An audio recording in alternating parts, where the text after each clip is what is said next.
Skuad sepak takraw negara menempat tiket ke final acara berpasukan Piala Raja Thai 2026 selepas menewaskan Indonesia 2-0 pada aksi separuh akhir di Fashion Island Mall, Bangkok malam ini.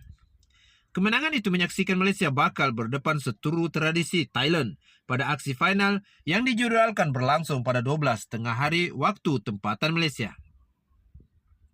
Pada aksi separuh akhir, Malaysia menurunkan Muhammad Nurizat Muhammad Nordin, Kamarul Ezat Kamarul dan Zarif Marikan sebagai regu pertama menang 15-13, 15-9 untuk menyumbang mata pembukaan.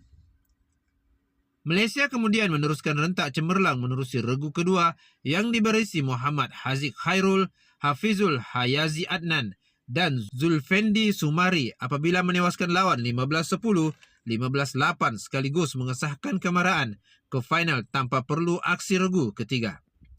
Malaysia sebelum ini menewaskan Vietnam 2-1 pada peringkat suku akhir. Thailand terlebih dahulu mengesahkan tempat ke final selepas menewaskan Laos 2-0 pada satu lagi aksi separuh akhir.